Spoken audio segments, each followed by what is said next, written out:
І в нас є наступний гість, це Ольга Патлатенко, це, власне, та мама одного з бійців внутрішніх військ, який, я так розумію, зараз бере участь в охороні урядового кварталу. Добрий вечір. Добрий вечір. Ви зустрічаєтеся з сином, підтримуєте зв'язок? Підтримую, тому що я не можу сидіти вдома спокійно, коли телебачення і дивитися на це. Мені дуже важливо бачити, в якому стані знаходиться мій син. У мене були можливості бачити його на Банковій. Я знаходила, хоч я не дуже знаю Київ, але я, знаєте, яка ж сліпа, але йшла. Я йшла туди, де мій син. Так само на Грушевського.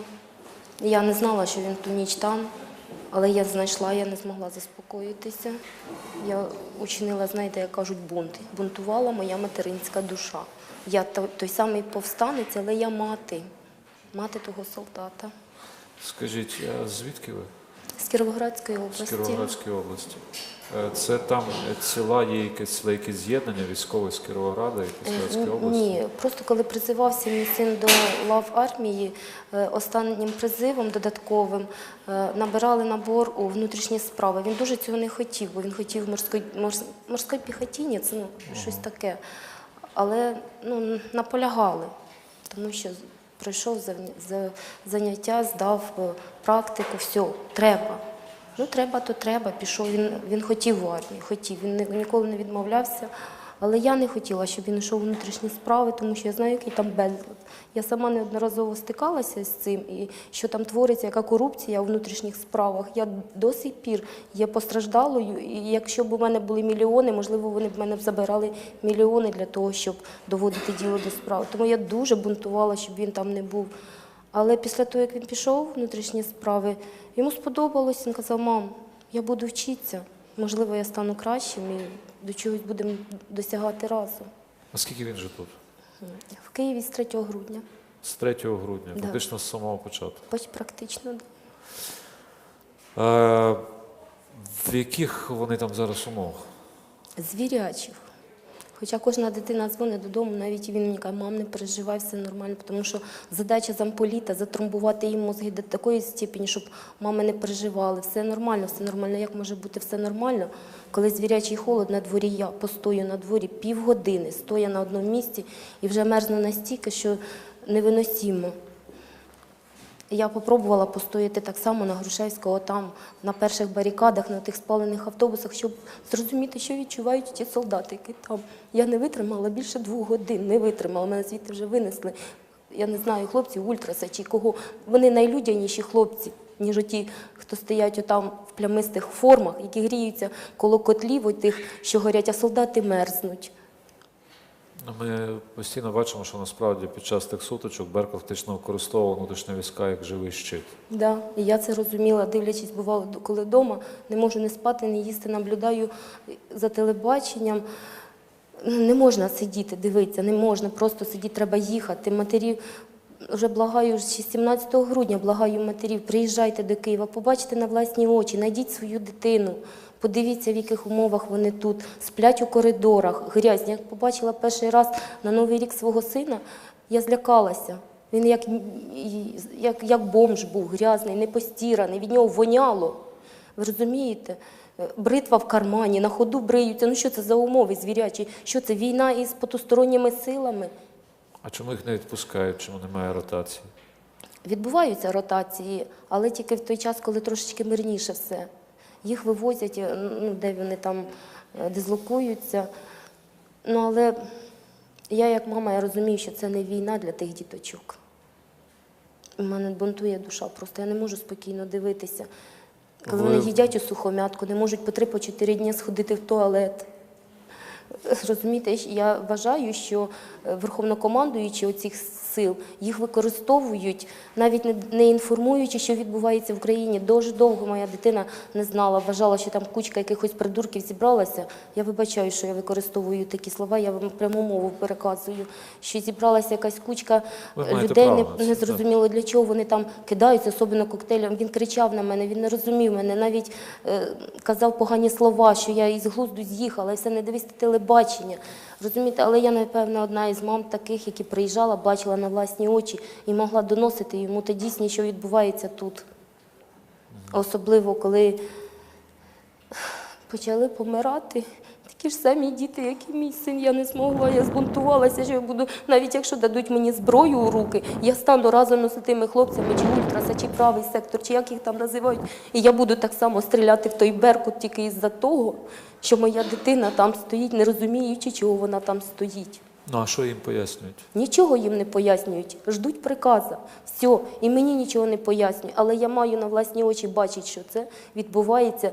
Я ходжу, спілкуюся з людьми, хочу почути кожну думку для того, щоб самі собі проаналізувати, що відбувається. І я розумію, чому тут стоять люди, і я б стала разом з ними, бо так само хочу їсти, достойного життя, мати роботу. Скажіть, ви зараз самотні от в цих своїх ідеях, вас підтримують інші матері? Що зараз? Підтримують, але Ми бачимо, що час від часу є якісь організації матерів, які приходять і спілкуються з правоохоронцями. Це після моїх, як кажуть, скитань по Майдану, я мала не одну можливість виходити на сцену і закликати матерів: приходьте, не сидіть вдома, не дивіться коло телебачення, бо сама розумію, що поки не побачиш це на власні очі, не зрозумієш і не проаналізуєш ситуацію. Я розумію, що не всі мами можуть приїхати, у багатьох серце просто не витримує, але ж є матері, які можуть. Хай приїздять, хай побачать. Я думаю, що просто якщо не мама, то хто донесе тому хлопчикові, що відбувається тут. І коли я вийшла на сцену, навіть ще не вийшла, до мене підійшла жіночка, вона мене поперед цього бачила, вона казала: я мама студента, якого дуже сильно збили, я його ховаю, щоб ніхто не знайшов. Каже: я вам співчуваю за вашого сина там.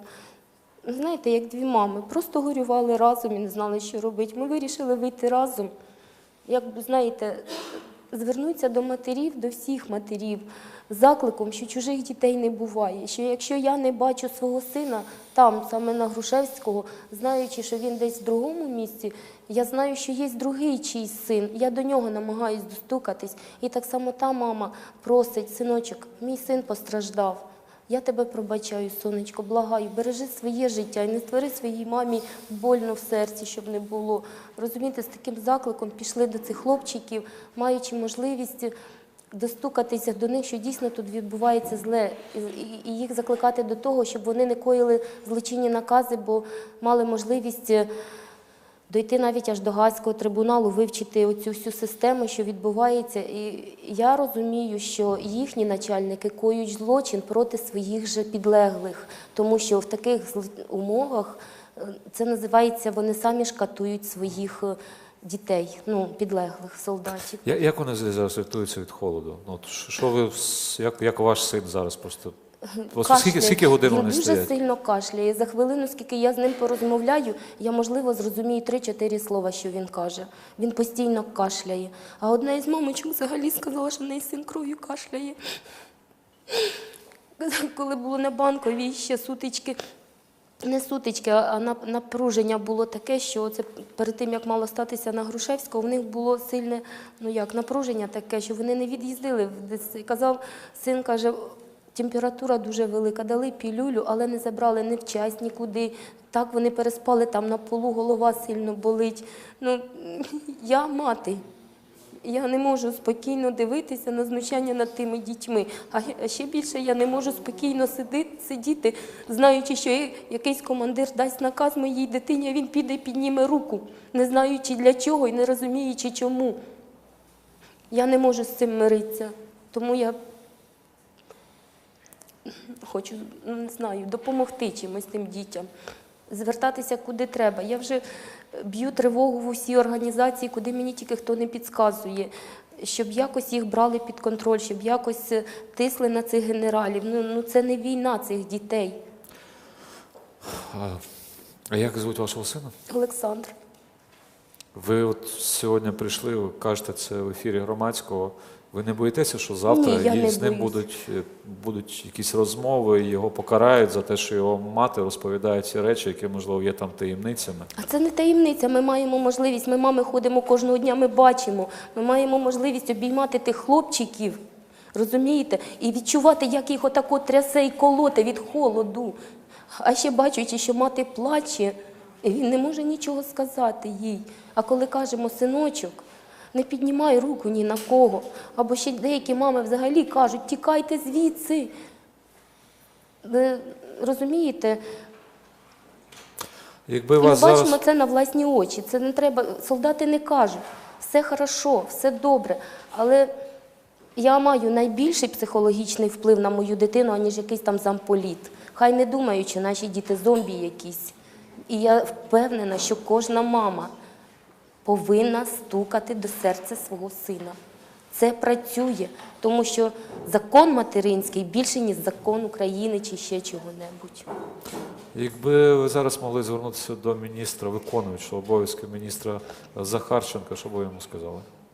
Я б йому сказала, хай начувається материнської кари, навіть своєї власної мами. Вона не пробачить за злочин.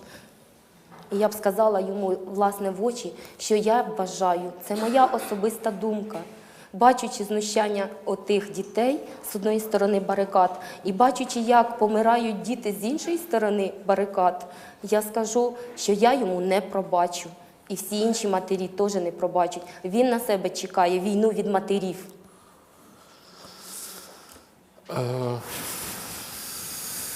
Як з вами можуть звернутися до вас інші матері зараз?